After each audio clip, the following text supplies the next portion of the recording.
Now, what are these two organisms which stay together? I'll tell you. And what are they? How are they related to this coral life? That also I'll discuss.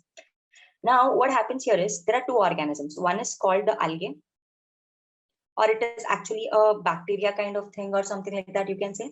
And there's another thing which is called as fungi. Okay. Now, these two together stay, like they stay together. For example, now also if you go to Bangalore or you go to some other places, there are 2-3 friends stay together, right? That they can share in their rent, and they can easily happily live together. So that's their point. So similarly here also algae and fungi will stay together. Now why they stay together, I'll tell you. Because algae is going to get some benefit and fungi is also going to get some benefit. So they're going to stay together because they are mutually benefited.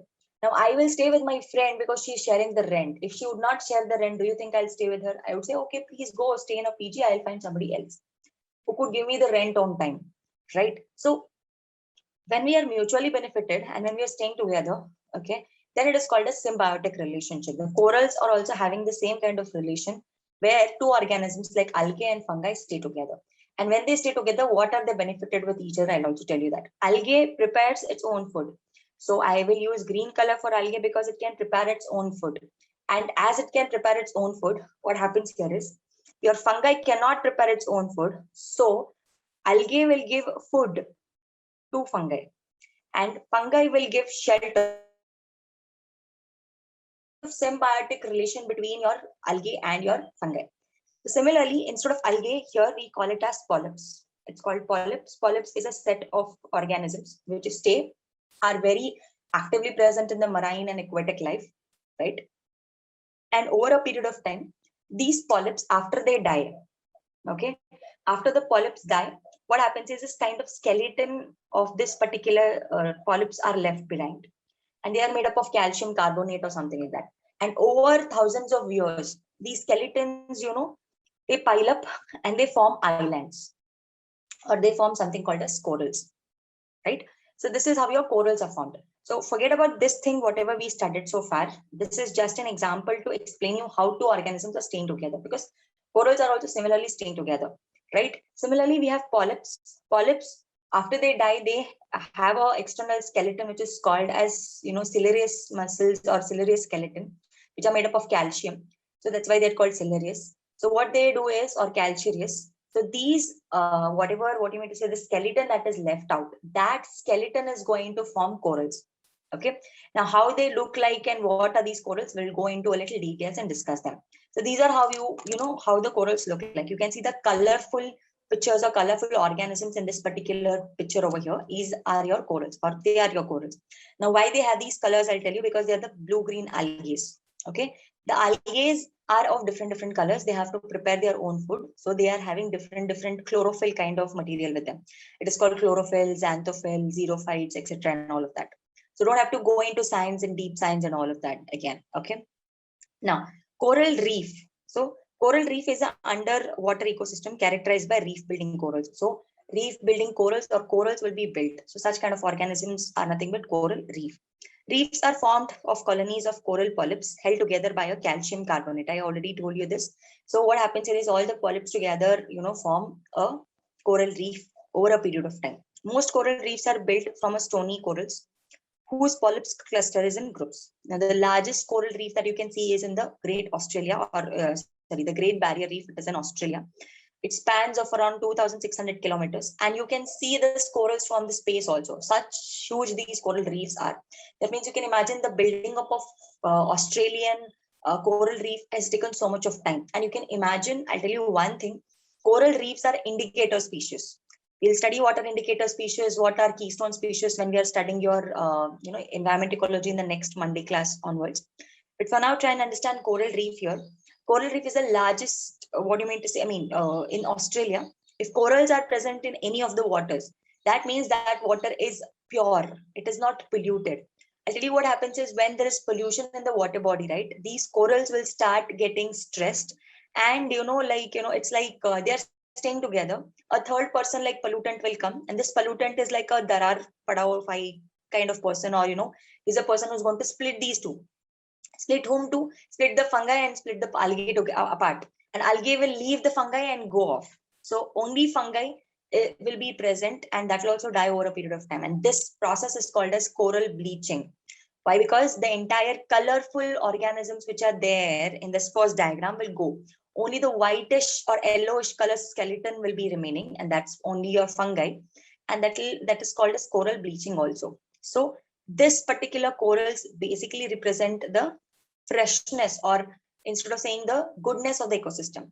If these corals are present, that means the ecosystem is good. So for this, from this I can conclude our Lakshadweep Islands are good, or near the Lakshadweep Island, whatever waters are there, they are very good form of water, or there is no pollution there, because your Lakshadweep Islands are formed of corals. Okay, Andaman and Nicobar Islands are not formed of corals. Lakshadweep Islands are formed of corals. So this is a little bit of important thing that you need to remember in India. India, do we have corals? Yes, we do have corals. Especially Lakshadweep Islands are made up of corals itself, right? So this is how it looks like. This is how the skeleton looks like, and this skeleton only will build up for years and years and years and form corals, right? So this is how they grow, and this is where your corals are present in huge number. See, you can see here where in India, near India, especially Lakshadweep Islands, you can find corals, right? So this is your coral distribution across the world, and you can see in the Australia, the entire Australia, except the down part of Australia, you can see the entire Australia is having your coral reefs or Great Barrier Reef, right? The coral bleaching, you can see the first picture and the second picture. The first picture is so colorful, and the second picture is completely whitish in color. This is because of the pollution that is there. When coral polyp lose their symbiotic algae, I told you there is algae, which is also called as zooxanthellae. Algae is a common name, okay, human beings. In human beings, men and women, like how we have, right, names. Similarly, algae is a common name. Zooxanthellae is the proper name, okay. Without it, the living tissues are nearly transparent. Stony skeleton only can be seen. So the living tissues which are like algae will leave the fungi and go. Whatever fungus is left, that is looking like your skeleton kind of thing here. And this is called as coral bleaching. And this will happen especially when the water is polluted, or when the pollutants come in between the algae and the corals. Okay. Now, there are three important types of coral. These is not important at all for your preparation. Especially for your prelims, they'll not ask you what are the different types of corals and all of that. This is only important for your mains point of view. So I'm not going to waste much of time in this. Just know there are three types of, corals. One is called the fringing reef. The another is called the barrier reef. Another is called the atoll. Now you can see the difference with all the three. The fringing reef, if the island is there above, okay, you can see the island, and besides the island, if the corals are present, or if the corals are growing besides the islands, like we have there's an Andaman and Nicobar Island, or there's a Lakshadweep Island, and around that island, if the corals are growing, then it is called as fringing reef. Now, over a period of time, the island, goes below, okay, and here a barrier is formed, a kind of barrier is formed around it. You can see a kind of barrier, so it's called barrier reef. Over a period of time, when the island completely submerged in the water, whatever is left out corals will still be there, and they are called atolls, right? So this is how your corals, or different types of corals, are formed. You can just relate to this diagram. Once you see the diagram clearly, you'll be able to understand. Not important for examination point of view in prelims. It is important for mains. They may ask you the formation of corals. Yes, I put it in the notes anyways, the entire detailed formation process. But for your prelims, not important. Okay, so I'll not go and waste much time. So formation of corals, you can see this is how fringing reefs. Fringing reefs are formed along the coast of the continents or islands. So I told you that if there is an island along the coast of this particular island, or a coast, or a continent, it can be a continent also. Then if the particular corals are present, then they're called fringing reefs, where the surface is connected to the coast and rise up to the low water tide. So uneven platform. Now you can see here, this is a barrier reef. So between the mainland and between these corals, there is a water. That water is called lagoon. You have studied this even in your landforms that are created as well. Okay, so they're situated away, a little far away from the coast, and in between the coast and the reef, there is a relatively wide and a deep lagoon. And this reef is called as the barrier reef. It looks like a barrier, right? It is acting as a barrier to this particular island, right? If somebody wants to go into it, these corals are acting like a barrier to go to this particular island. So they're also called as barrier reefs. Now we have atoll. When this entire island submerged inside, okay, roughly circular or horseshoe shaped reefs are present. So this is an example of atolls, right? Now, so this is how your atolls form over a period of time. The volcanoes, or your entire island goes inside, submerged inside, and atoll formations can take place. Now, importance are a lot of people. You can see 500 million people are depending on corals. There are seafoods, a lot of corals are used in cancer treatment, a lot of other diseases also, right? And they also, like buffer shoreline, means they stop the shores from hitting from your cyclones and hurricanes. Hurricanes and cyclones are same only, but they are the same things used in different countries. If you remember, Willy Willies in your Australia and all of that, right? So, and algae is very good because algae gives fresh oxygen to organisms. So if there is algae, there are fishes. More fishing grounds can be seen in this particular place again, right? So this is all about what you want to say importance of corals. Okay, now I told you corals will hardly take 10-15 minutes. I joined 10 minutes late, so it took 20 minutes. That's all, right? So this is a little bit about corals. Actually, corals is a part of oceanography. Okay, but yesterday oceanography was a little big. I mean, one entire chapter or one entire topic altogether I discussed. So I did not take corals and did not want to confuse you. Now, I hope all of you have done how to, or all of you know how to study oceanography. Just divide it into 4 parts. Ocean currents you all can separately study. Ocean tides and ocean spring tides and all of that. Waves you can study separately. And then ocean temperature and salinity separately, and the ocean reliefs. Okay, whatever is present in the ocean or the sea floor. Just for divide it into 4 parts and study it, you can easily finish it in 1 hour, as I already told you yesterday, right? Then corals also, just know what are corals. If you have listened to the class, if you have the PPTs, you can easily go through what is the meaning of coral. Now, before we start with Indian geography,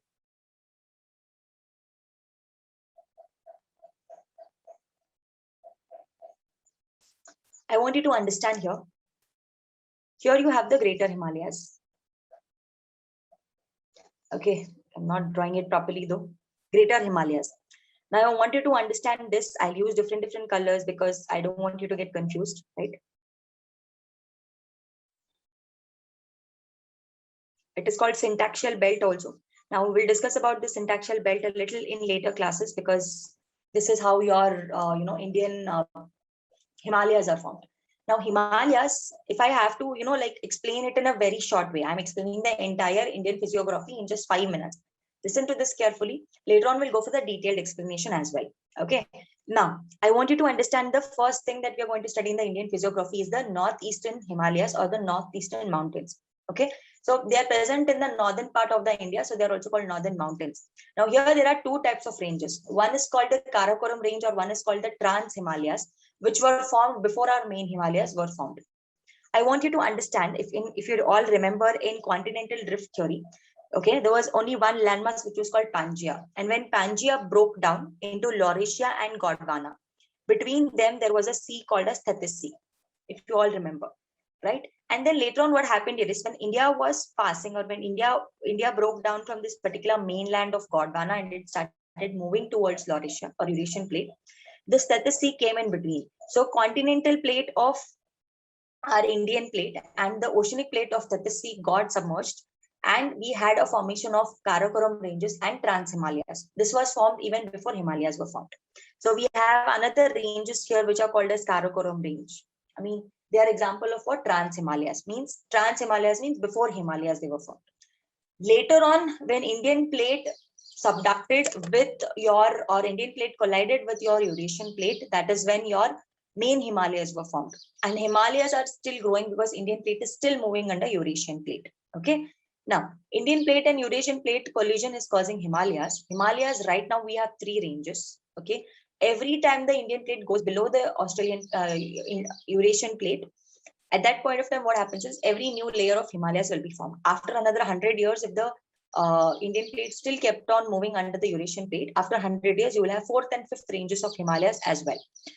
Currently, we have to remember 4 types of Himalayas. One is called the Trans Himalayas, which are not by the continental convergence. They are by the continental oceanic convergence of Tethys Sea and your Indian plate. First thing.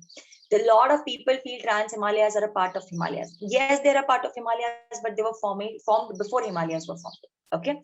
Now coming to Himalayas. In Himalayas, there are 3 important, types, or 3 important mountain ranges that we are supposed to study presently.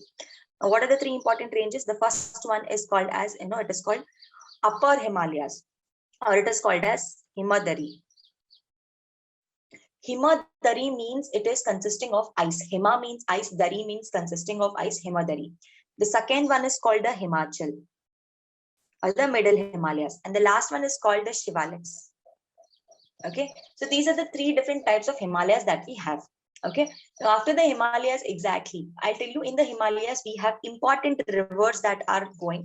I'll tell you how to remember them. All of them are B-I-G, big. Remember, B for Brahmaputra, I for Indus, G for Ganga.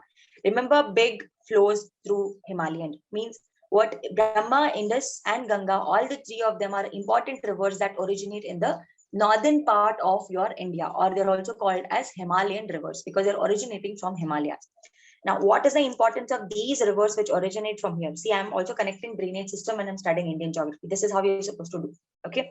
Now, big means all the three important river systems that are there over here, they are going to get a lot of alluvial deposits when they come or when they're flowing. They're flowing from the Himalayas, they're going to Arabian Sea and Bay of Bengal, and they're going to drain in the Bay of Bengal.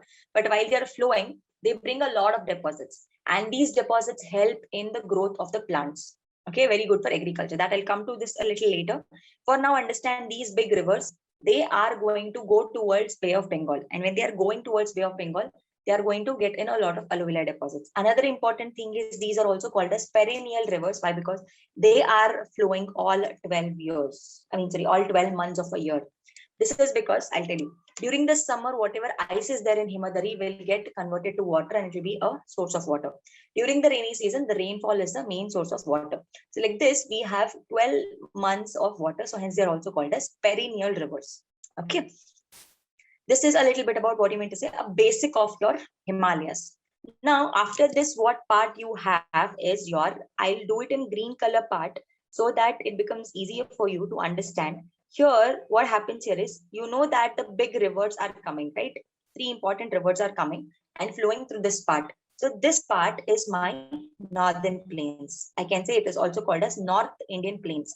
Now, in North Indian plains, we have different types of plains like in Indo-Gangetic plain, Brahmaputra plain, Punjab plains. Not have to worry about all these things.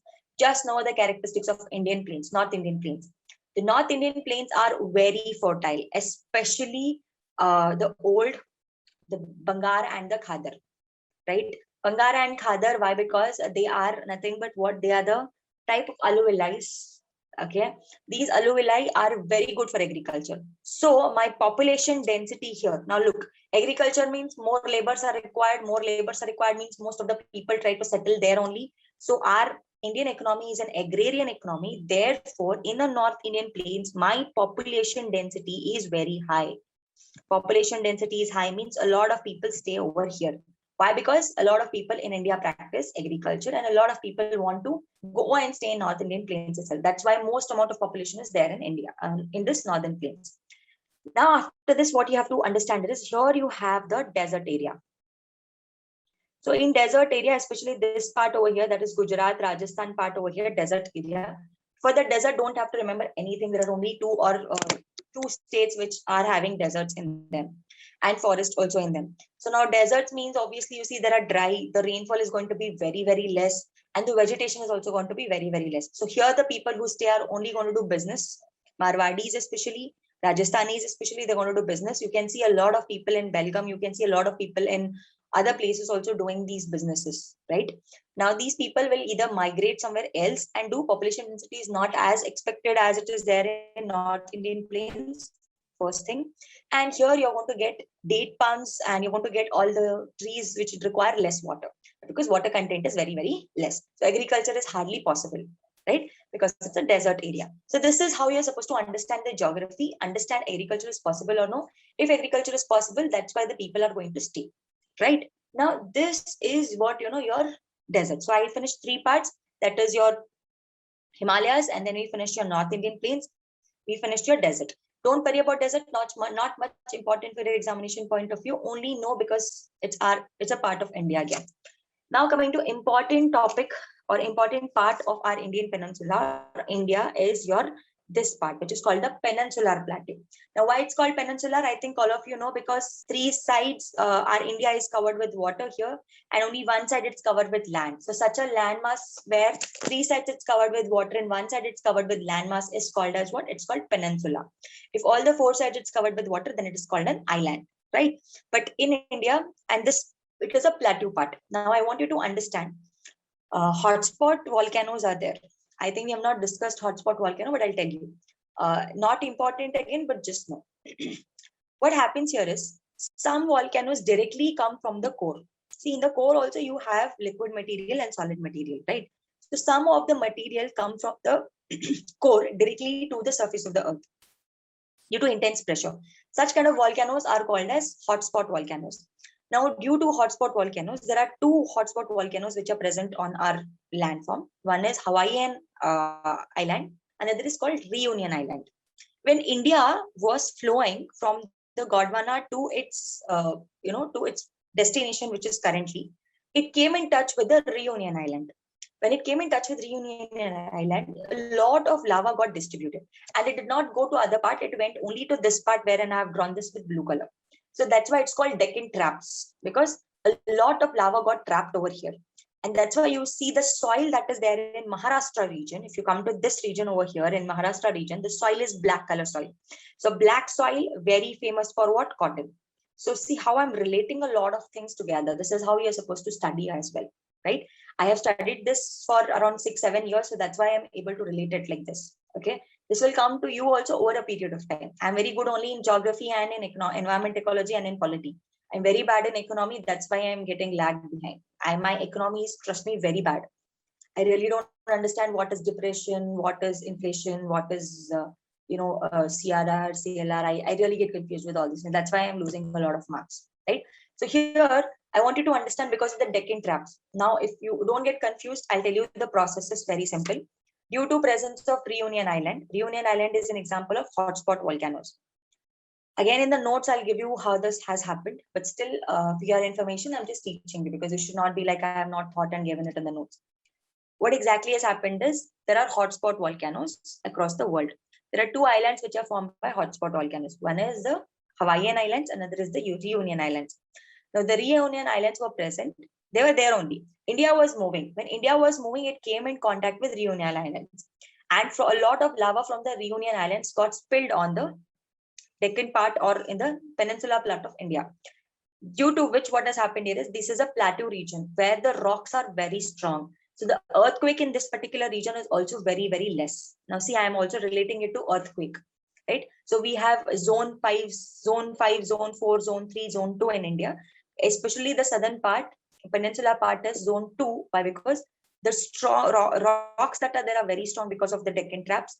And what they're doing here is we have a black soil that is present, and black soil is very good for cotton growth. Where there is more cotton, the textile industries will be very high. So this is how we are supposed to relate. Now, here, this is Peninsula Plateau. I have told you about the Peninsula Plateau. Now, after the Peninsula Plateau, what we have is we have two Ghat systems. One is called the Western Ghat system, another is called the Eastern Ghat system. Now, Western Ghat system are continuous in nature. Why? Because I'll tell you, big mountains were present, and these mountains, some of the mountains, due to a lot of pressure and all, some mountain got submerged. Okay, some part, especially the western part of the western got submerged. If you study Vishnu Purana, you will understand Krishna ka Dwarka got submerged. And this western part of the Western Ghats is nothing but an example of Krishna's Dwarka, which got submerged. That's why if you see these mountain ranges are formed, like they were actually plateau regions, but when this plateau region, I'll tell you how it is. This was actually like this, plateau regions like this, plain flat region. But it got, some part of it. If one part of it goes under the water like this, obviously this looks a little elevated. Now this becomes like this. So this is actually called escarpment. Escarpment is a steep slope. This steep slope is formed because of the submergence of the Western Ghats. This is how Western Ghats were formed basically. Now Western Ghats are continuous in nature, and Western Ghats also bring rainfall in the western part of the Western Ghats because they're the windward side for the southeast monsoon winds. If you remember when we were discussing monsoon also, I told you this. And the inner part, especially this part of your Peninsula Plateau, receives less rainfall when you compare to the other part. Now, This is a little bit about your Western Ghats. Coming to Eastern Ghats. Now, Eastern Ghats are not continuous, they are discontinuous. You may ask me what are the reason. We have the southern part of the rivers. Like I tell you, there are 4 important rivers. River number 1, Godavari. River number 2, Krishna. River number 3, Tungabhadra, Mahanadi. I mean, you can interchangeably use, or Tungabhadra and Mahanadi, both of them can be used. And another river is River Kaveri. So these 4 or 5 rivers, they are the strong flowing rivers. They're in their youthful stage, and when they are passing, when they flow from which part? They flow from west towards east, right? And when they're flowing, they bring in a lot of deposits, and they also have a eroding capacity. So they have eroded a lot of regions in the Western Ghats, or western parts. That's why Western Ghats are incontinuous. They are not continuous, and they are not as high as your Eastern Ghats are, because Eastern Ghats are the formation of elevation of the landform, the elevated landform, because submergence has happened. The western part of the Western Ghats have been submerged inside the water, especially inside the Arabian Sea, right? So that's why the Arabian Sea has wide continental shelf. If you see the continental shelf, because half part is in the water, you have wide continental shelf, right? So this is a little bit about what Western Ghats part. I hope this is clear. We finished 4 parts. One is your Himalayas, then Peninsula Plateau, and then we have studied your North Indian plains, and then we have studied your desert. And then we have coastal regions. Coastal regions, look at this. I use different color. Okay. Here, whatever coastal region is present near Goa and Maharashtra, it is called as Konkan coast. Goa, Konkani is spoken more, especially in Goa, so Konkan coast. Remember, when you come down a little bit, you have Karwar and Karnataka coming into picture. That is called Kannad coast, or Kannad coast. You can remember it like that. Here you have Kannad coast. And then you have, these coasts here near Kerala and this part. These are some of the coastal ports that we have. This is coastal plain over here. And here you have another coast, that is Malabar coast. Coromandel coast and Malabar coast are different types of coast that we have. This is the coastal regions. The yellow color part. Now, lastly, coming to what you have here is your islands. One is Andaman and Nicobar Islands that you have over here, and another is Lakshadweep Island that you have here. Now, Andaman and Nicobar Islands have a volcano in them. There is a barren island which is present, which is a part of an Andaman and Nicobar Island. And this barren island is very, very, very important. Why it is important? Because it has got active volcanoes. Only active volcano that is present in India is present in the barren island.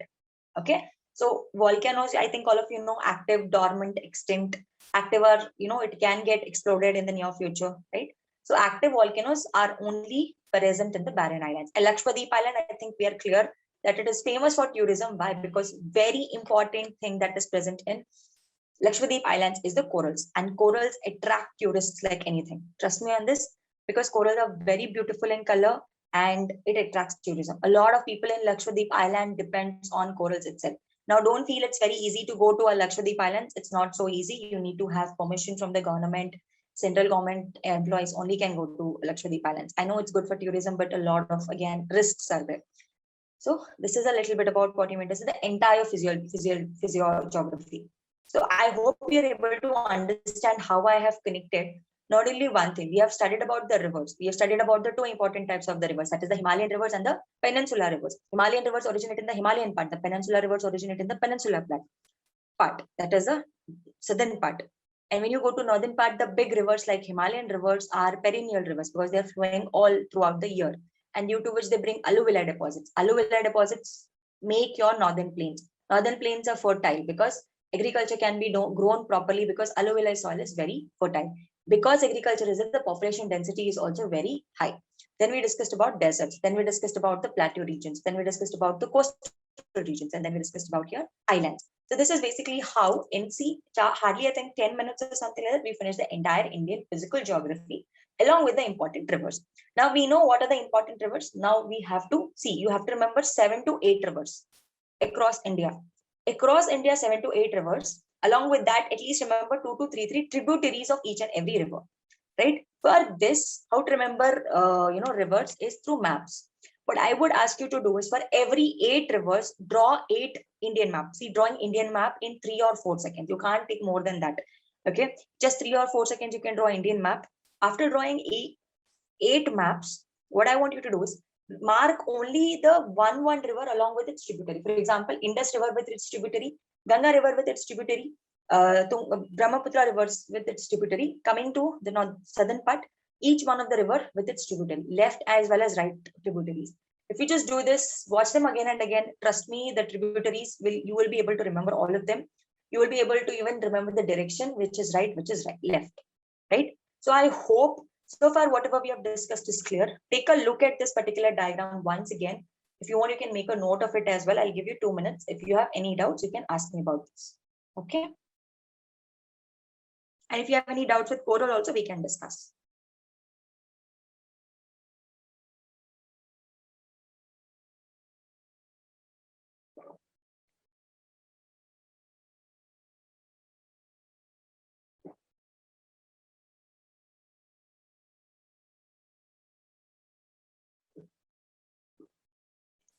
And when you're studying Indian geography, don't only study one part.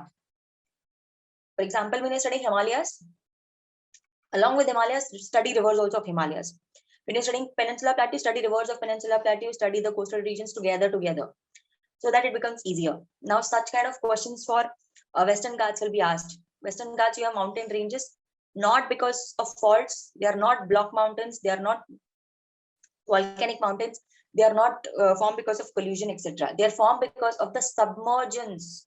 Remember, Krishna ka Dwaraka got submerged.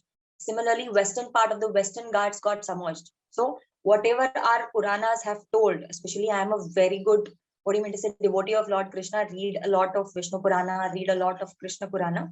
In that also, it is very clearly mentioned that, we have this plateau regions because why these plateau regions are present, why this, like Krishna ka Dwarka has got submerged. What is the reason for all these things? This is all there. Now, our Puranas are related to the geography that we are studying currently. I'll give you some, like, for example, I've already told you what is it. So, western part of the Western Ghats have got submerged. So, one part got, like submerged, so the other part got uplifted. And this uplifted part is called escarpment. So, Western Ghats are example of escarpments. Okay. It is ESCARPMENT, escarpment. Okay.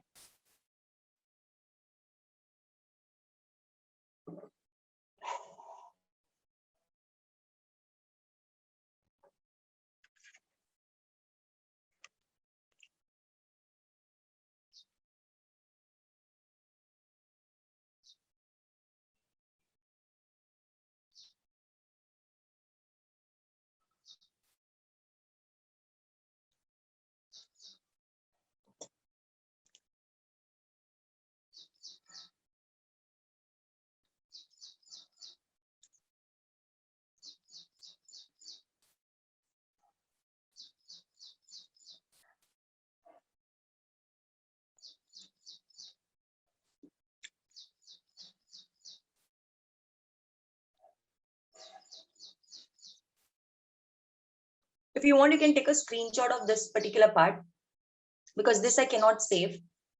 Because once I go back to the slides, this will get vanished, right? So if you want, you can take a screenshot of this particular picture so that you can, easily demarcate. Now, I would also recommend you to do the same thing. You get sketch pens. If you're not comfortable with sketch pens, you can use crayons. Use different colors to demarcate different things, especially when we are doing forests. Ilex means, not world forests. We're going to study about the Indian forest systems though. When we are studying, your environment ecology part, we will study a lot of grasslands. We'll study a lot of tropical grasslands and all of that. At that point of time, you can draw the entire world map and draw the tropical greenlands with different green and, like tundra region or mangrove forest with yellow or something like that. So you can demarcate different colors with different, what do you mean to say, parts with different colors. This will also help you, retain a lot of knowledge for a longer period of time. Because see, what you hear, you may forget, but what you see, you will not forget. That's simple, right? So that's why you will not forget the movie and the dialogues in the movies, or you'll not be able to forget all these things. But yes, you can, there is a possibility that you can forget a story. So it depends. It depends. If somebody has told you a story, you may forget it. But you have seen the movie through your own eyes, you've seen the entire scene, you will not even forget. Especially if I ask you to tell me the summary of any of the movies, you'll be able to tell it very easily because you've seen it through videos, right? So similarly, try to use different colors. Try to use your both all the senses properly, like your eyes, nose, ears, everything. Nose at least not possible, but at least eyes and your hands, and use your different colors. That will make your brain more effective, right? These are some of the tricks that you need to do when you're studying. Okay, maybe it will help you while studying, and over a period of time in answer writing, your answers will automatically become better. You'll not even realize. First, when I used to write answers, my answers were worst. Now my answers are best. It's only because of the practice of 6 or 5 years, right? So you don't require so much of time. My answers started getting better by 1 or 2 years itself after over a period of time practice, right? Yeah. So I'll go back to normal slides and we'll start with the PPTs. So here we are going to study about Indian, its location, physiographic divisions, etc.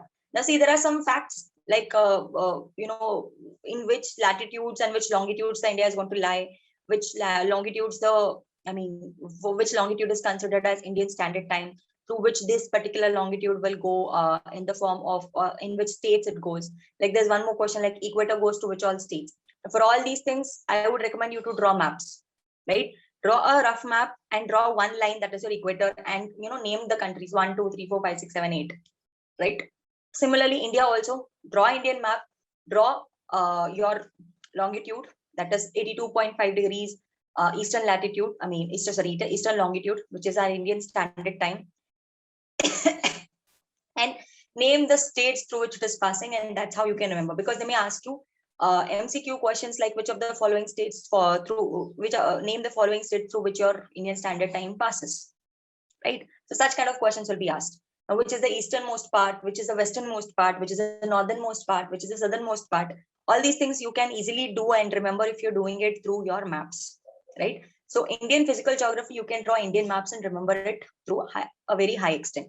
Now, whatever I have taught you, right, on the blackboard, we are going to study the theory of it. So far I discussed drawing or showing you drawings. Now we'll discuss a little more into details of it through PPTs. Okay. Now see here, this is a location of India, where India is basically located between which longitudes and which latitudes. You have to remember them. For this, again, draw a map, draw 2 lines, and on the line name the longitudes and the latitudes. However, we know that Tropic of Cancer, now important, Tropic of Cancer passes through which of the states, right? And we know that Tropic of Cancer passes, it cuts the India into 2 equal parts, that is the northern hemisphere and the southern hemisphere, right? So this is important. If you don't want to draw, take a printout of this particular diagram. This is nothing but this is present in your class 9th NCERT. But if you take class 9th NCERT, the first page or the first geography, what do you mean to say? Chapter itself is India's size, location, and its neighbors, right? So you can see on this, you can make some add-ins on this. Like you can see the Tropic of Cancer. So you can make a note on which other states through which it is passing. And then you have this 82, this standard meridian, which is this dotted line over here. You can make sure that which one's easier for you. You get a lot of information. You get a lot of information like what degree latitudes, what degree longitudes, right? And there you can also write distance. You can see distance is written over here, 2933 kilometers for this, and this is 3214 kilometers. Like this, if you you take a printout of this and add on to it with the states, it becomes more easier for you to remember. Stick it somewhere in your room and keep watching it again and again, right? It goes into your subconscious brain without even hesitating. You'll get the answers in your prelims, right? 1 second. Yeah. So time zone, we know that we are 15 longitudes ahead of your standard meridian. 15 longitudes cover 1 hour, and 7.5 degrees constitute around 30 minutes. So we are 5.5 hours ahead of your 0 degrees. And between the 2 longitudes, there's a lack of 2 hours, okay, because 30 degrees are there.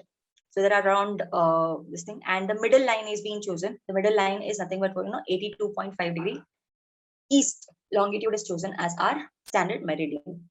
Okay, so that we don't have to have a confusion, because if you see Gujarat and if you see Arunachal Pradesh, between these two there is a lag of 2 hours, and we cannot have 2 time zones for India like countries, because India is not as big as Russia or Europe or something like that, so that we can have many time zones. There are countries like America and all of them, they have many time zones, but it becomes administratively very difficult to manage these 2 time zones. I think all of you know about the Chai Bagan time issue. Chai Bagan time issue is that Assam people, okay, they wanted a different time zone because of the day and sunlight they had. A lot of conflicts have happened in 2014. The last discussion happened by the CM of Assam, but after that there is no any much discussion on Assam region and Chai Bagan time issue. So it's a dropout issue. Okay, so it was only for the tea plantation and Assam people. They wanted a separate time zone for them to operate, but administratively very difficult to manage three time zones of a country. If their country is big enough, that's a different thing. Okay, but our country is not as wide enough like Russia. Okay, even though it is the seventh largest country, it is not wide enough as Russia to have different time zones, right?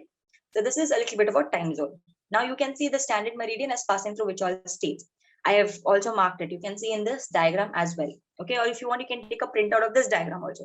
So this will make you easily remember which are the countries, which are the states through which your Tropic of Cancer and your Indian Standard Meridian is passing, right? So basically, I think all of you have these slides, right? You can take a picture or you can take a printout only of this particular map, copy paste it, right? I've sent it in the form of PPTs only so that you don't have to edit. Just copy paste this diagram in Word and take out a printout, right? India and its neighbors. I told you this. We're not going to study about India and its neighbors. I'm not going to discuss about the conflicts that India has with Nepal or India has with China or India has with Bhutan, Myanmar, etc. But because it's a part of international relations, right? International relations is where you will study these things. I will not go into the depth of it. Just because even if you see your class 9th NCERT textbook, also only this much is written. You need to know what are the coastal boundaries that we are sharing, what are the land boundaries that we are sharing, and what are the states that does not have any land boundary or coastal boundary. It has boundary with its own country, right? For example, Madhya Pradesh, Chhattisgarh, Jharkhand, Delhi, Haryana, and Telangana are the states which does not have any international boundaries. They are within India itself. There is no sharing with anybody else. So imagine these are important countries, important states. They may ask you which of the following states do not share any of the boundaries with any other country. So these are the important states. Now coming to Sri Lanka, Maldives, other two island countries which are located in the Indian Ocean with our borders, right? India shares land boundary with Myanmar, China, Bhutan, Nepal, Afghanistan, Pakistan, and Bangladesh. And the longest boundary being with Bangladesh and the shortest with Afghanistan, right?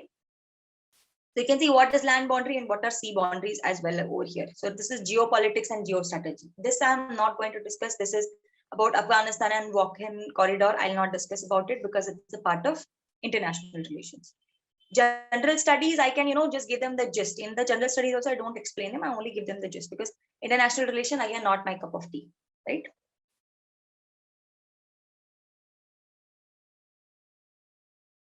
So what do you understand by this particular slide? Have we completed all these things in the blackboard? Yes. The northern and the northeastern mountains basically are talking about the Karakoram ranges and the three Himalayan ranges that we have discussed. That is the Himadaris, Himachal, and the Shivaliks. North Indian plain is talking about the green color part, which I shaded, where I said that alluvial deposits are present, due to which the agriculture is going to be very, very high and the population density is going to be very high. The Peninsular Plateau is a part, blue color part. I also told you how the Peninsular Plateau was formed. The Deccan traps are present in the Peninsular Plateau because of the collision with the Reunion Islands and the lava being spilled on India.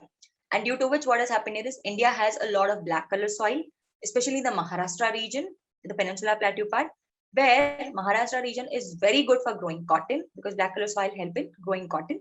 That's why more of the cotton textiles are present in Maharashtra region, right? And we discussed about the Indian desert, not much important, very small part.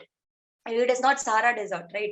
It's not big. So small part, Thar desert. The coastal plains, I think we have discussed what are the coastal plains that we have and the islands.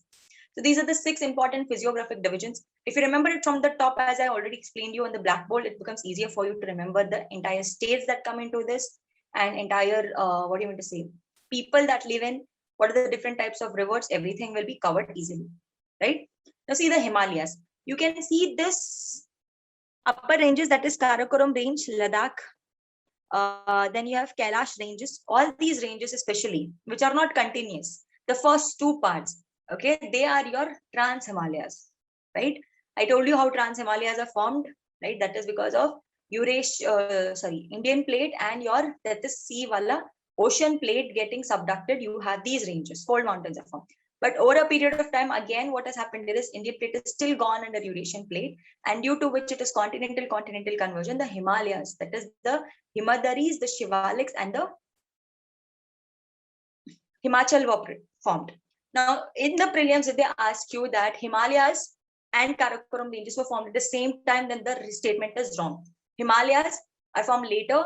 Karakoram ranges or the Trans Himalayas were formed even before the Himalayas were formed. Okay, and it looks like a hairpin kind of thing. That's also called syntaxial belt, because India got tilted also. It did not only go, it got tilted also towards the eastern part. That's why you have this syntaxial belt kind of thing. Don't worry, I'll give you the definition of syntaxial belt in the notes. Kindly go through it. Right? So the Himalayas. So we have seen the consisting of Himalayas and the northeastern hills. Himalaya consists of the parallel mountain ranges, right, from north to south. This is again fact, from how much distance, how much meters wide, etc. and all this, that as that is written. Now these are the three important Himalayas. The first one is the Himadari, is also called the Greater Himalayas. The second one, that is Himachal, is also called as the Inner Himalayas or Lesser Himalayas, and the outer one, the Shivaliks. Right? So the Shivaliks are, smaller ranges.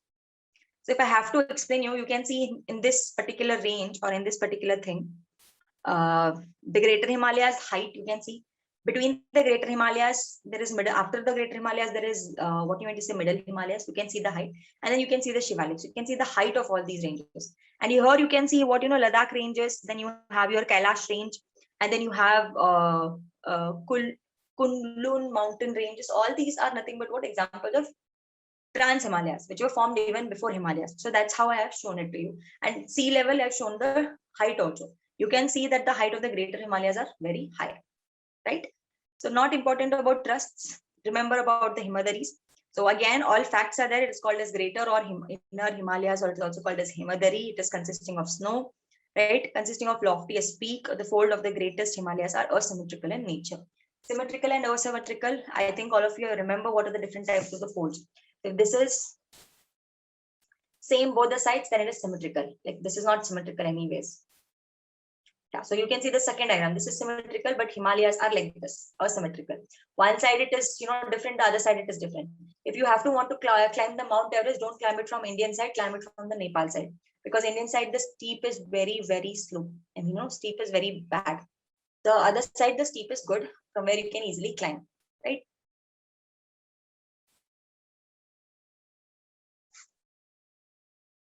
Kanchenjunga is important because this is the largest range in India. Okay, Himalayas, Everest are largest range in the world, because Everest does not come in Indian part. That's why you don't study the largest range in India is Kanchenjunga. You can see in Nepal you have the Mount Everest, right? Now Himachal or Lesser Himalayas, and the range lies in the south and most rugged mountains. Again, facts. You have to study about the facts that are there over here. Right, the ranges are mainly composed of highly compressed and altered rocks.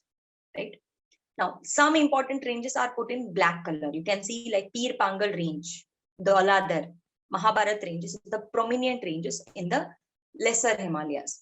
Okay, and they are also consisting of different valleys, like valleys of Kashmir, Kangar, Kulu Valley in Himachal. Right, so all these are some important places that you need to remember. Okay. Now, Shivaliks, the outer Himalayas, or they are the smallest Himalayas. And these Himalayas connect to the Himachal and the North Indian plains. Right? So, composed of unconsolidated sediments brought down by the river from the main Himalayan ranges located far north. Now, important ranges, there are Jammu Hills in Jammu, then the Dhang ranges and Danwa ranges in Uttarakhand. There are different names that are given. You can go through it, because these will be asked probably in your match the correct pairs kind of question. Okay, then you have dunes. Dunes are nothing but the valleys that are lying between the two mountain ranges, especially between the Lesser Himalayas and the Shivaliks. So whatever valleys are there, they're called dunes. For example, we have Dehradun, we have Kotli Dune, we have Patli Dune. These are all well-known dunes, right? Then these are chos. Chos are nothing but what actually, the southern slope of the ranges are almost divided into forest covers in Punjab and Himachal, and they're highly dissected by several seasonal streams. Small streams flow through these mountains. And these small streams which flow through these mountains are called as chos. Okay. Now, Kherwas is a very important part in Jammu Kashmir. very important for growing saffron. I'll tell you what is saffron. I think saffron, all of you know, which is put in your sweets and all of that. It's an important part or important region in your Jammu Kashmir part, especially in the Himalayas part. It's called zafreen in the local language, and in normal language we call it saffron, right? So there are some bugles. You can see there are some important people, especially in the northeastern parts. They're called, you know, Bayodhas, nomadic groups which migrate to bugle. Now during the summer season, they are there in the grasslands only. Okay, but during the summer months and they return back in the valleys during the winter months. So they, you know, they in the summer they go out and in the winter they come back. Okay, not important again, but just know. So you can see the eastern part of the Himalayas again here, how they look like. Then we have to understand the North Indian plains. Okay, formed by the alluvial deposit brought by the rivers. I think all of you know how to remember it is remember big. Why? Because they are big rivers.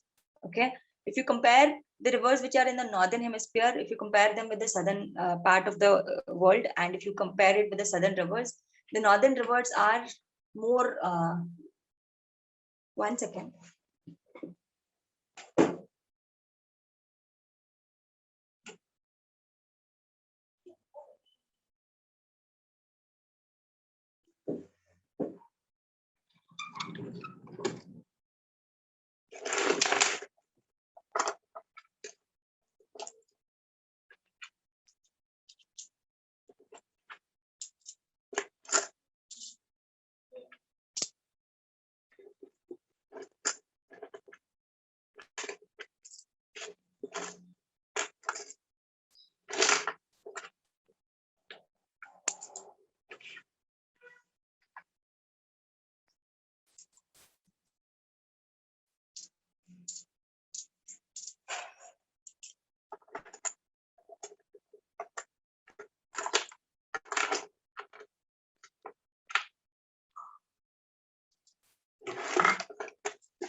I'm so sorry. It was an important call that I had to take. Yeah. Yeah. So we were discussing about the North Indian plains. I was discussing. I also told you this when we had put on the black color screen. That the northern part we have important rivers like Indus, Ganga, Brahmaputra rivers. Now these important rivers bring a lot of alluvial deposits. Okay. Now how to remember it is BIG. Brahmaputra, Indus, Ganga, big rivers. Big. That's how I remember them. Right. Now you can see the extent is approximately 3,200 kilometers from east to west. Right. And the maximum depth of alluvial deposits also vary from 1,000 to 2,000 meters. Right. Now you can see this particular picture. You have Babar and Terai. Babar and Terai are not good for agriculture because you can see big rock-like structures are present. Okay. See the diagram very clearly. It is easier. This is also taken from NCERT itself. Okay. Now Babar and Terai, both of them are like big rocks like boulders they are called, or big rock like materials are there, which is not good for agricultural growth. But that when you see Bangar and Khadar. Bangar is called the old alluvial and Khadar is called the new alluvial. And these two are very important and they are fertile for your, what do you mean to say, agriculture as well as growing, farming and all of that. So this is a little bit about what you mean to say how Himalayas are. You can see the Himalayas. You can see after the Himalayas how Babar and Terai are formed, and then how your alluvial deposits are formed, or how your North Indian plains are formed, right? So you can see the Babar, they are present in the parallel to foothills of Shivaliks. You can see from this diagram they are present where? They are present in the foothills of the Shivaliks, right? Similarly, the river disappears in this zone as the river deposits heavy materials of rock and boulders. The boulders are nothing but the big rocks that are there. This area is not suitable for agriculture, quite common because big rocks, how will the roots penetrate and how will the agriculture be possible? Not possible, right? Then you have the Terai. Then you have the Terai, that is nothing but south of Babar. After the Babar, whatever you have is Terai. Approximately 10 to 20 kilometers, whatever ranges that you have in this Terai region. Streams and rivers emerge without probably demarcating channels, marshy and swampy conditions. Again, Natural vegetation is there, but agriculture is not possible again, right? Alluvial, here you can see kankars are present, important calcareous or calcareous. They are consisting of calcium concentrates. They are called kankar, and babar is called old alluvium, and tarai khadar is called new aluminium. And they are very important, but because they are good for agriculture, right? After this, you have the great Indian desert. You can see the Indian desert over here. Which part of India has this, this completely brown color part has this desert area. You can see this from the upper view. Okay, nothing much of desert where it lies. It lies in the northwest of the Aravallis mountain. Aravallis were one of the oldest landforms, or again oldest, what do you mean to say, young fold mountains. Okay, sorry, oldest fold mountains, not young, because they're not young anymore. They're old fold mountains. Okay, and the rainfall is very, very less. Look at this. Rainfall is 0.15 centimeters or something. Divide this by 100 again. I think 1.5 centimeters, right? 1.5 centimeters is very, very less. We talk in 150 centimeters in different parts. Here it is just 1.5 centimeters of rainfall, or 150 millimeters of rainfall, right? So very, very less. The climate is arid, means completely air will be blowing all the time, right? And very low vegetation cover. Obviously not possible. It is also known as Marusthali. Okay. And desert landform features are having mushroom kind of rocks. I think all of you remember this erosional landform.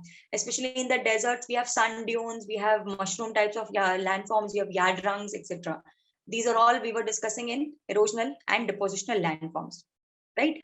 So this is a part of it. It's not the end. Don't worry. The slideshow has ended. Just give me a minute. I'll get the new one. I'll get the other part of the slide.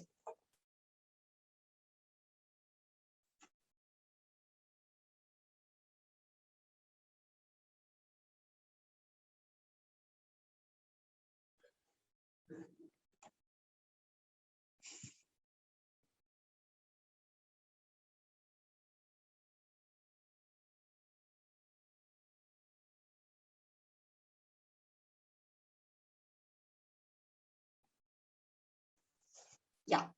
So this is actually a part 2. That is, we finished this desert in the other part. This is how you'll get your PPTs also. Because what I've done is I've taken two parts and combined and made this PPT. So that's why it looks like this. But anyways, it's a continuation itself. So I anyways try to complete this part today in location, physiographical division and drainage system if it's possible. Because I think it's already 8:50 now. We have another 40 minutes. I'll see if it's possible. I'll finish. Otherwise, it's not an issue. We'll take it in tomorrow's class. Because tomorrow onwards, what we want to discuss is going to be very lame, very, what you want to say, factual. See, one day we are going to discuss about the soil and the forest. Okay. The another we are going to discuss about the agriculture and minerals, and the other day like agriculture, minerals, and population density. So this is the entire thing that we're going to do. We have left with 5 topics if I finish these 2. Tomorrow we'll be doing soil, forests. Day after tomorrow we'll be doing agricultural land and then minerals which are present in India, and then we'll do a little bit of what you want to say, human development or population density, and then transportation and all of that. So that's how it is going to be distributed. If I finish this today, well and good. Otherwise, tomorrow I'll take up drainage, soil, as well as forest, because soil and forest is very small and you can easily complete. And I told you, soil and forest are, I want you to make, what you mean to say, your table. I'll also try to put the table anyways in the notes, but it's going to be a little difficult for me. I'll have to work in a lot. I'll see if it's possible. Okay. Now we'll continue with the Indian physical geography. I think we finished with desert part. Now we'll see the peninsular plateau. Now I want you to understand what is the difference between the peninsular and what is the difference between a plain. Plain is a plain normal landform very close to sea level, but plateau is a little higher than the plains. Okay, then we call it as a plateau region. So the height of our Indian peninsula plateau that you have is 150 meters above the river plain, up to elevation of 900 to 600 meters. And it is irregular triangle known as peninsular plateau region. If you see, it's an irregular triangle region. When I drew the blackboard and when I drew the peninsula plateau also, it was triangle in shape itself, right? It is one of the oldest landforms and early and easily the oldest landform of India as well. So it's not only the oldest landform of India, it's the oldest landform that is present in the world. There's one more plateau which is called Scandinavian plateau, and another was Siberian plateau, if I'm not wrong. These are 3 important plateaus: the Peninsula Plateau of India, Siberian Plateau, another is Scandinavian Plateau or Scandinavian land. These are the oldest landforms. They have never undergone any deformation or no plate tectonics or nothing is being seen. But because the rocks are very strong, okay, and the land is very stable. So when the land is very stable, earthquake is not possible. Volcanoes at least far away, forget. You'll not even have the traces of volcanoes as well, right? Now, the peninsular region have a volcanic origin. Now, why? Not because of the underwent volcanic eruption. See, it was there, but not now at present. It was there millions of years before. Due to this, the materials lying deep down inside the earth can now be extracted, making a peninsular region a very rich mineral region as well, right? So outside oldest landform of world of the landmass, you can see all this green. Except for the green color part, whatever you can see with your orange color part, that is all your Peninsular Plateau region. Whatever you can see with green color part is all your North Indian plains here. This side you see deserts, and the upper part you see your Himalayas. Okay, this is how it has been demarcated. Now, extend from where it is extended up to Aravallis, Rajmahal Hills in east, Gir Ranges in the west, Cardamom Hills in the south, Shillong and Arabi along plateaus, and is an extension also of a Peninsular Plateau itself.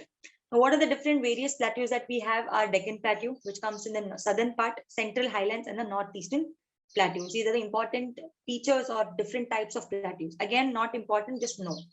Which are the important ranges that we have in these plateaus are Aravallis, Vindhya Ranges, Satpura Ranges, Chota Nagpur Plateau, Deccan Plateau, Meghalaya Plateau, and Telangana Plateau are important ones, geographically important, right? Now coming to Eastern Ghats and Western Ghats. I hope you're able to see the Western Ghats. They are also called Sahyadri Hills, right? And they are given different names, okay? They are given different name in Karnataka and Kerala. They are given different name in Maharashtra and other parts, right? They're called Nilgiri Hills when you come to Karnataka and Kerala part. They are called Sahyadris in Maharashtra, okay? You can see Konkan land, lowland, and you can see here in this diagram, I've written the Great Western Escarpment. I'll just make it a little wide. You can see Great Western Escarpment. Escarpment, why? Because I told you that the plain plateau region, one part got broke and submerged under the water in the Arabian Sea, and the other part got uplifted. Okay. The western part of the Western Ghats got submerged. So the eastern part of the Western Ghats got uplifted, due to which it is called the escarpment. Okay. Yeah. You can see here the important ranges that we have. We have the Palghat Gap, you have Anaimalai Hills, you have Cardamom Hills, and all of that. Right. Then you have Kaveri Delta that is forming in this part, in the Western Ghats. In the Eastern Ghats. And that's why the Eastern Ghats are not continuous. They are, not continuous. Okay. So you can see Godavari Delta, Nallamalai ranges, Krishna Delta, Ganga Delta, and Mahanadi Delta. So the four important rivers are Mahanadi, Godavari, Krishna, and Kaveri, right? So this is Eastern Ghats and Western Ghats. If you have to write the difference between the Eastern Ghats and the Western Ghats, Eastern Ghats are not continuous, Western Ghats are continuous. Western Ghats are formed because of submergence, escarpment, but that is absent in Eastern Ghats. Western Ghats are high as compared to Eastern Ghats. Eastern Ghats are not as high as Western Ghats. And the important deltas are formed in the Eastern Ghats, but no deltas are formed in the Western Ghats. Western Ghat rivers, there are some rivers, they form estuaries. They don't form deltas. We'll study what are estuaries and deltas. I think you all know what are estuaries and deltas. Deltas, they bring the deposits. Estuaries do not bring the deposits. It's a mouth. Directly the water river gets connected to ocean, then it's the estuary. But if it is bringing some deposits, then it is forming delta, right? So these are some important points about Western Ghats. You can go through it. Whatever I've told, it's the same thing over here. Okay, you can see here I've made it very clear. It forms an escarpment on the western slope, thereby being able to influence rainfall in the western coast. Right? Sahyadri in Maharashtra, Nilgiri in Karnataka and Tamil Nadu, Anaimalai and Cardamom Hills in Kerala. Okay. Western Ghats are comparatively high in elevation and more continuous than Eastern Ghats. Same thing that I've told you. And then we have coastal plains. 1 second.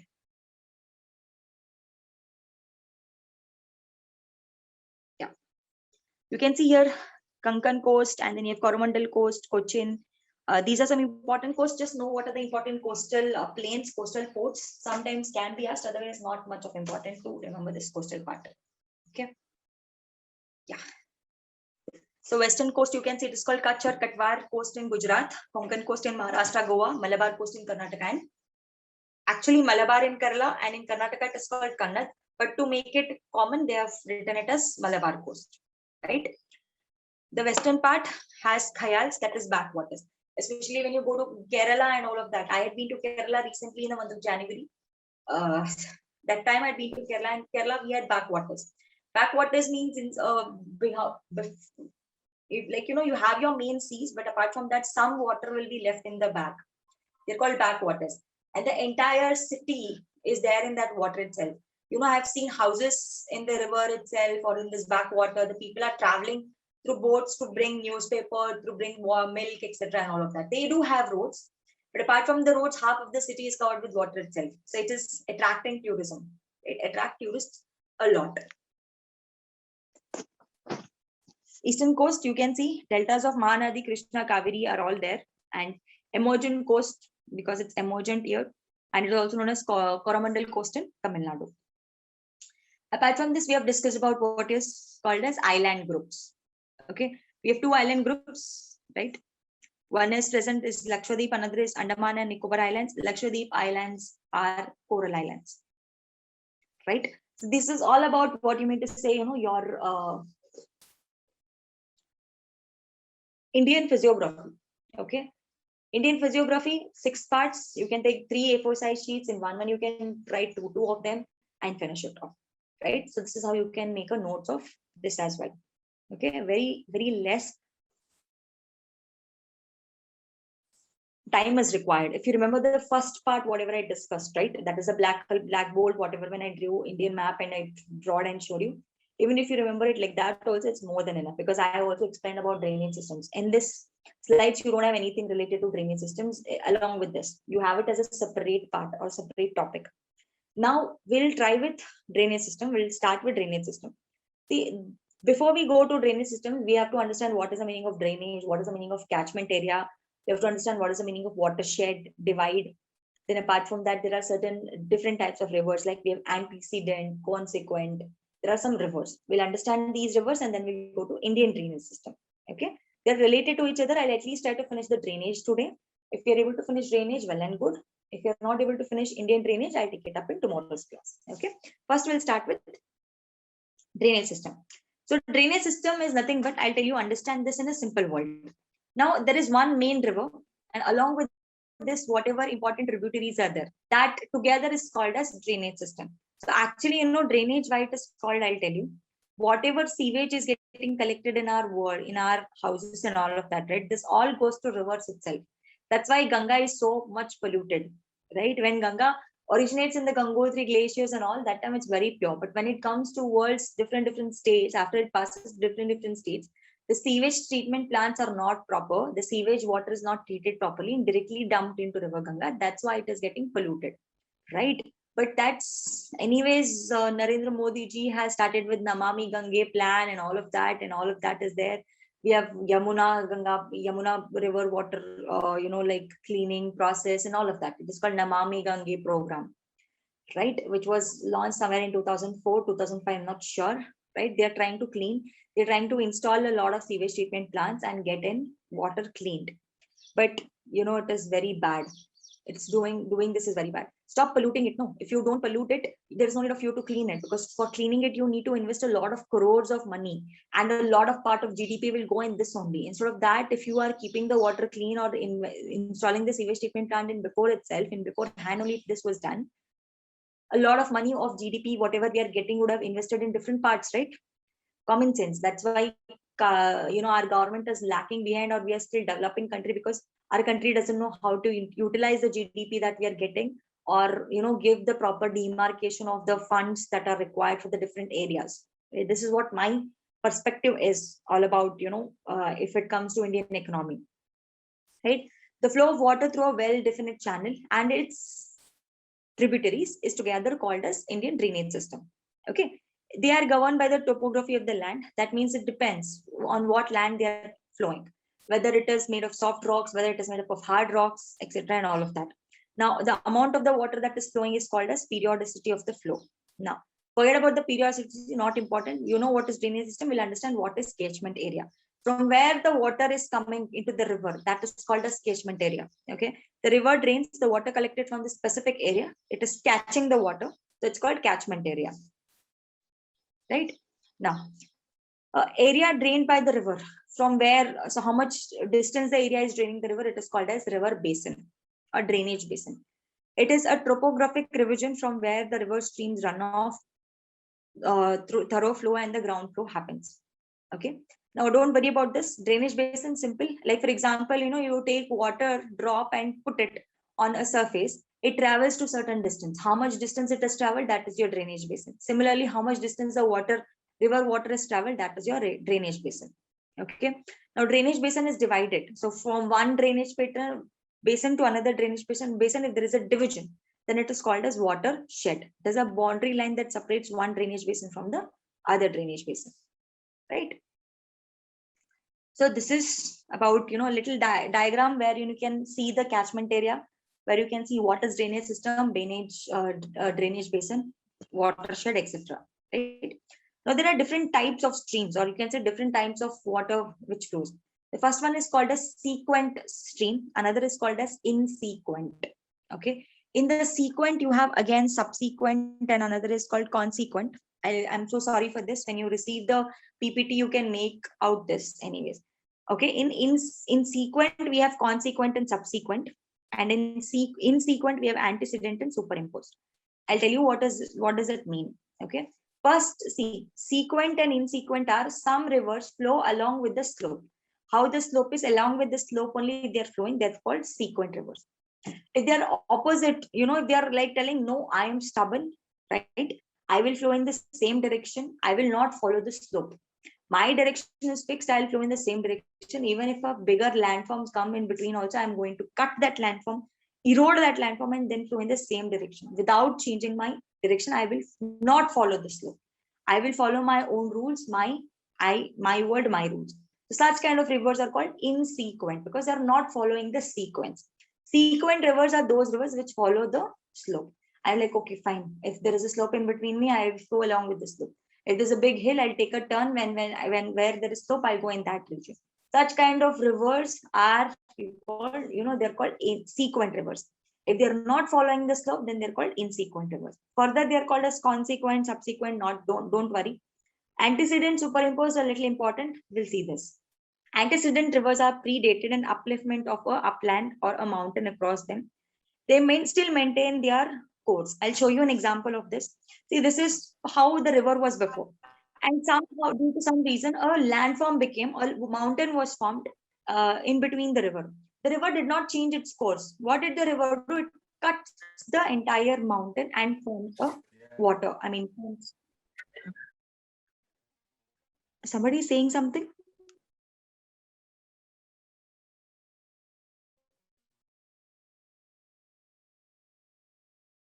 Somebody said something? Any doubt? Yes, no? Okay. So this is an example of antecedent river, right? And then superimposed is, like it is superimposing its direction. Even if there are rocks, it is not going to, change its direction. It is going to superimpose its direction. Then such kind of rivers are superimposed, right? So these are some important, what you mean to say, river systems. And there are some drainage patterns, the way they flow. You can see the first one, there is one main river and there are small rivers. This is called drainage pattern, or it is called dendritic, the first one, the first drainage system, which you can see like a tree kind of thing. It's called dendritic, right? The second one is called trellis, or it's called rectangle, because you can see the river is always flowing in the rectangle path, right? It is because there are rocks and some rocks have some spaces between them, then it forms in the rectangle. The third one you can see radial, right?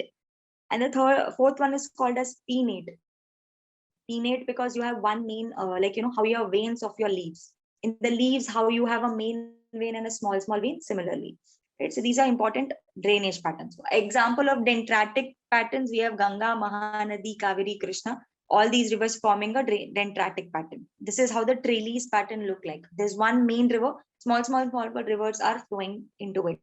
That is called trellis drainage system. Examples are also there. You can see old fold mountains of Singhbhum, that is in Chota Nagpur Plateau, right? These are radial. You can see in radial what is happening from one point. Many rivers are coming and falling in one part itself. From 3-4 regions, the river is coming and falling in one part. Then it is radial drainage system. Okay, like you can see example is Amarkantak Plateau. Then you have centripetal drainage system. So from one region, there are many there are rivers going to many other regions. Then it is centripetal. This is called pinnate. That is, in pinnate and trailees look like the same thing. There's one main thing and there are many rivers which are flowing into it. So these are all about what you mean to say, drainage systems. Now we'll not go into forests today, of course, not possible. But we'll see Indian systems, river systems, because it's a little bit of what you mean to say facts. I don't have to teach anything in this. You will have to remember the names of the rivers. Okay. Now for this, I told you what is this, what is the strategy. Please make 8 maps, and in 8 maps, only locate the one river and its tributaries. It is more than enough for you to remember drainage systems. And later on, you can take only one map and mark all of them so that there is no confusion, right? So see, first of all, drainage systems in India are divided into 2 groups based on the origin and based on where they drain. First is based on where they origin. One is called the northern rivers, or they're called Himalayan rivers because they're originating in Himalayas. And another is called peninsular rivers because they're originating in peninsula. Based on origin, they are divided into Himalaya and peninsular rivers. Similarly, based on where they drain, in which ocean or in which sea they drain, it is known as Arabian Sea drainage system and Bay of Bengal drainage system. 77% of the water flows through Bay of Bengal and remaining 23% of the water flows to Arabian Sea. Okay, and they are separated by a Delhi region, Aravalis and Sahyadris between the west flowing rivers and the east flowing rivers. It's called the Great Indian Water Divide. Okay, so this is basically what we know. Now here you can see the Himalayan drainage system and the peninsular drainage system. Now depending on the characteristics, depending on where they origin, we have divided them into Himalayan drainage system and peninsular drainage system. I already told you what are the Himalayan rivers, big, remember them. And here you have to remember 4 rivers, that is Krishna, Godavari, Mahanadi and Kaveri. Okay. Now, Himalayan drainage system forms these things. You know, they form rapids, they form waterfalls, they form meanders, etc. and all of that. Right. This is again, if you remember the flowing water landforms, we have discussed it, the valleys, the canyons, the gorges, the other part as well, the depositional and the erosional landforms. Now, shifting of river. I'll tell you what is shifting of river, or like it is called interlinking of river. Interlinking of river we'll say a little later. This is shifting of river, not important. Floods in Himalayan drainage system. See, when there is huge rainfall, what happens is the flood in Himalayan drainage system or Himalayan regions. Now, the peninsular drainage, like for example, we have Uttarakhand floods and a lot of floods that are happened. Now, peninsular drainage system, they're older than Himalayas. So try and understand the peninsular rivers are older because we know the peninsular plateau existed even before the Himalayas existed. Because quite obvious. Because Himalayas formed recently when the Indian plate got collided with the Eurasian plate. Evidence is that the broadly largely shaded shallow valleys and maturity of the river. Rivers are quite matured. The Western Ghats run across the western coast, act as a water divide between the major peninsular rivers that discharge in the Bay of Bengal and some of them in the Arabian Sea. That is what I told. It is called Great Water Divide. Okay. Peninsular rivers are fixed course. Absence of meanders means they don't meander. Maturity of the river, rivers are quite matured enough. Narmada and Tapti are exceptions that flow in the Rift Valley. So, except for Narmada and Tapti, remaining most of the rivers flow from west to east. But Narmada and Tapi flow from east to west. This is a difference between Himalayan and peninsular river system. You can go through it. I'll not waste my time in this. Right? We'll go through each and every system now. I'll take another 10-15 minutes and I'll finish the river systems. And we'll stop here. Forests will take in tomorrow's class. Soil and I think agriculture is together. I don't know which 2 topics I have mixed together in tomorrow's class. But we'll see soil, agriculture probably, and minerals and transportation later on. That's it. That's what we're going to do. Right. So first is Himalayan system of, or the river system of Himalayan drainage. In the out of the big, we are going to study I first, that is Indus, because out of those 3, Indus is bigger. Indus, most of the part of the Indus is with Pakistan, or we have conflict with Pakistan. I think all of you know. Indus has 5 important rivers, that is Jhelum, Chenab, Ravi, Beas. One more is there, right? Now, it is one of the oldest and the largest river basin of the world, covering of so much of square kilometers and total length of 2,880 kilometers. Okay, in India, it is so much, and the length is 1,114 kilometers. Half of it is in India, anyways, not to worry. Indus was also called as Sindh. Okay, Sindh Mahasagar, which is the westernmost of the Himalayan rivers in India. Now, I have given the diagram. I have not given the entire India map. I've only given where this originates and all of that. Don't use these pictures. Basically, use Indian map so that it becomes easier for you. Okay. Now, tributaries. See, there are two types of tributaries. The one which lie on the left side of the river, the one which lie on the right side of the river. So they're called left tributaries and right tributaries. So I want you to remember the names. So how do you remember the names? Draw them with your own hands, so that it becomes easier. You can take a help of atlas. I think all of you have atlas. You have whichever atlas you have, you can follow. I usually prefer, if you're geography optional, then prefer Orient Black Swan. If you don't have geography optional, please prefer Oxford Atlas, which is brown in color. Okay. Himalayan tributaries such as Shok, the Gilgit, the Jaskar, the Hanzu, the Nubra, the Singar, and the Dars. Important right bank tributaries, left bank tributaries. So these are important Himalayan tributaries, but there are right bank tributaries and left bank tributaries, left and right. So left bank tributaries flow southward and received Panchnath in little above the Mitankot. Okay, so this is again names. These are all names. These are all facts. I don't have to explain them. It's not like I'll have to explain about oceanography or climatology. These are all facts. You'll have to remember them. I told you the trick how to remember them. Okay. Anyways, right bank tributaries, you have Kabul River, Kuram, the Tochi, the Gomal, and the Sangar. Right. Then coming to Ganga system. The major important tributary of Ganga is Yamuna. We have Son, we have Chambal, we have a lot of tributaries. Again, you can see how it originates. Okay. Do a table of 8. Okay. 3 for north and 5 or 4 for southern rivers. Right. You can write down the left bank, right bank, where it's originating, which states it flows through, etc. and all these things. Okay. Now, where it originates and what is its kilometers and all of that, you can put it and you can just have through it or go through it.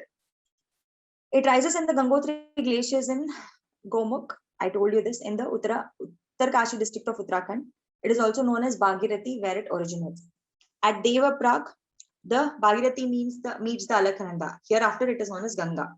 Right? The length of the river is 2,525 kilometers. It is shared by Uttarakhand, Uttar Pradesh, Bihar, and West Bengal. Don't have to remember the kilometers, but at least know the names of the states where it is flowing. Right? The Alaknanda source is a Sonpad glacier above the Badrinath. Right? So you can see at Devaprag, Rudraprag, Kanra Prag. So you can see all these places. So Ganga glaciers originate from Gangotri. Yamuna originate from Yamunotri. Okay. Over a period of time, Yamuna and Ganga come and meet together at a point. Okay. Now, some important tributaries. I've shown this particular picture as well. You can use this picture for writing it down. Okay. Then we have Brahmaputra system. It's one of the largest of the world. It has been origin from the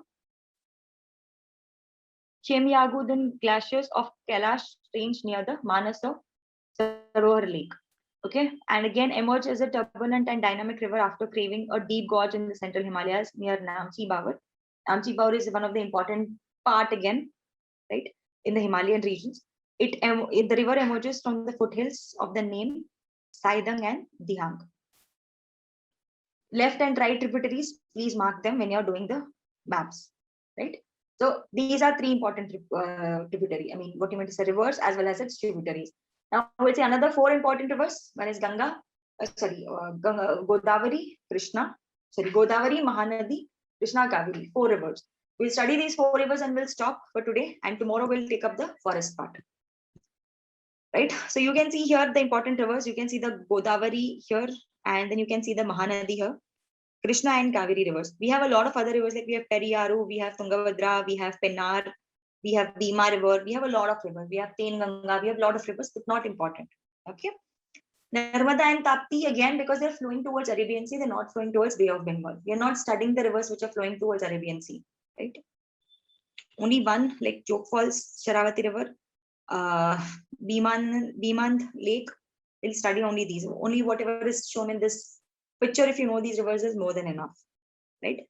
The Mahanadi first, origin in Shivaha of Raipur district in Chhattisgarh, runs along Odisha to discharge the water in Bay of Bengal. So you need to know to which district or through which states they are going and joining the Bay of Bengal, right? Navigation is carried on the lower course of the river, like states Madhya Pradesh and Chhattisgarh and Odisha have this river with them.